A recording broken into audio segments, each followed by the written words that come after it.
Welcome to Guess What's Coming to the Cow Palace. At the light, use the right 2 lanes to turn right onto Cow Palace.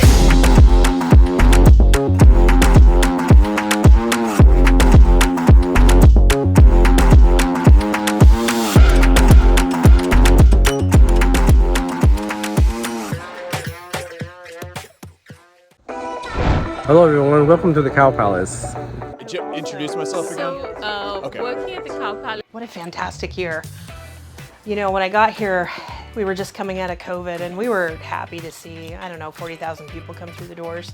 In 2024, we had almost 300,000 people came to enjoy a show here. I think what was most exciting is we saw artists come in here and try things in the Cow Palace arena that they weren't able to try at other properties.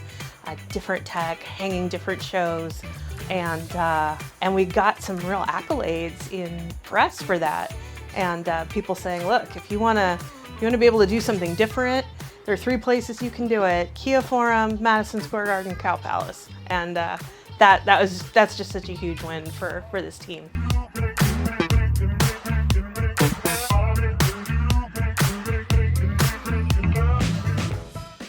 So John Summit we had here in 2024. What a fantastic event, a great crew. It was a 4-day load-in. It was in the round. It was a fantastic event. You can see it on YouTube. But it was a 4-day load-in. The only time they ever replicated that show that big was at Madison Square Garden.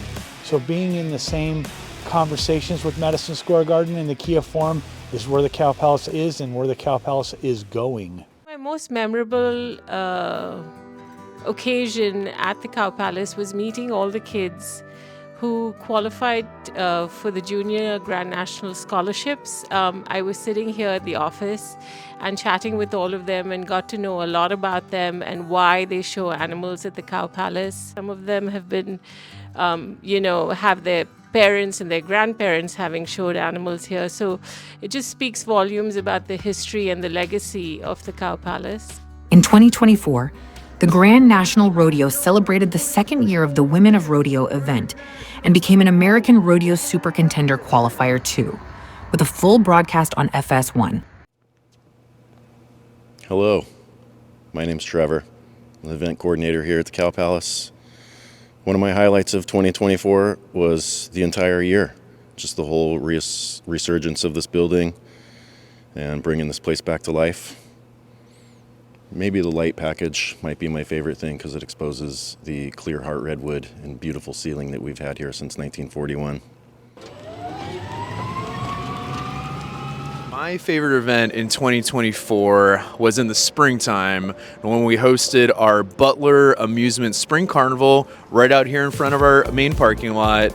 We also hosted a 4-day baby clothing consignment sale with our friends at Just Between Friends San Mateo in our South Hall. And then we obviously had our weekly food bank taking place in the upper lot. In addition to all the activities that took place that week, we hosted a IAVM Region 7 venue series tour where we showed industry professionals the ins and outs of the Cow Palace, took them around the concourse, showed them kind of the bowels, the behind the scenes that not many people get to see, but it was a full week of activity here at the Cow Palace. For me has been the Foodie Land event that took place in May over Memorial Weekend here. I've never experienced an event like that in which we sold out the parking lot each and every day. Believe it or not, today is my last day at the Cow Palace. You know, in 25 years, there was a lot I've seen here.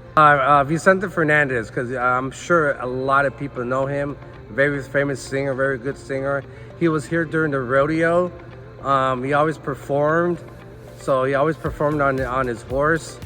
And I got to see him, not actually meet him, but I actually got to see him maybe 5 feet. You weren't really allowed to actually meet him. Once he was done with his performance, they just rushed him out to his limousine and off he went. Shall we take a look? Let's go look. Walk through? I can't wait to see the backstage. You'll meet Kevin in a second, but he's with the Dickens Christmas Fair, which has enjoyed its home at the Cow Palace and has welcomed 1.2 million visitors since 1977. Very convenient. Our costume operation has grown considerably. Well, with 400 actors, geez. Yeah.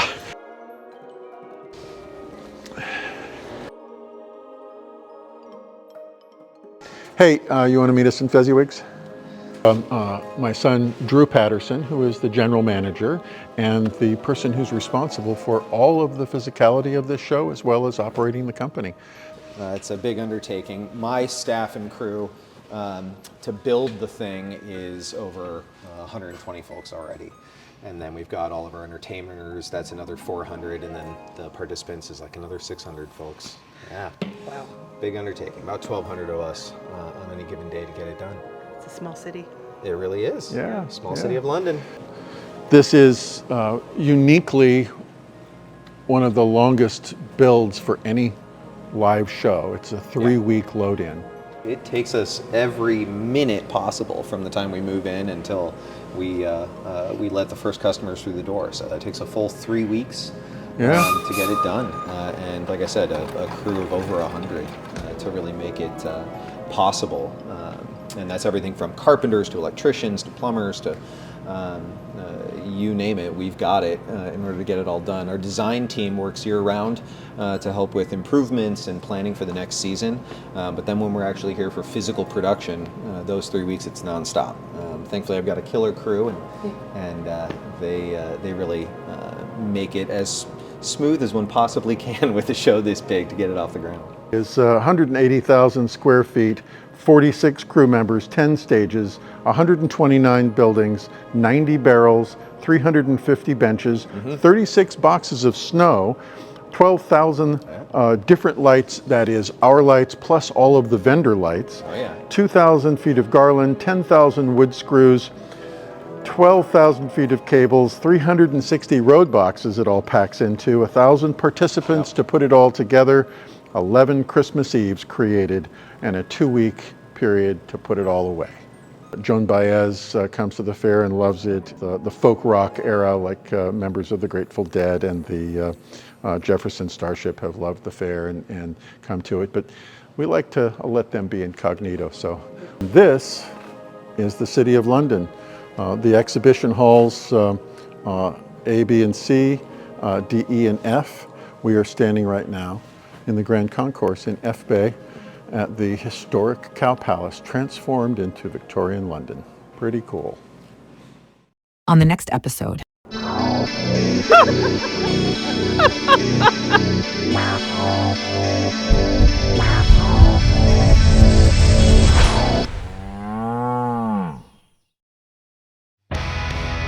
We thank you for checking out this episode of Guess What's Coming to the Cow Palace.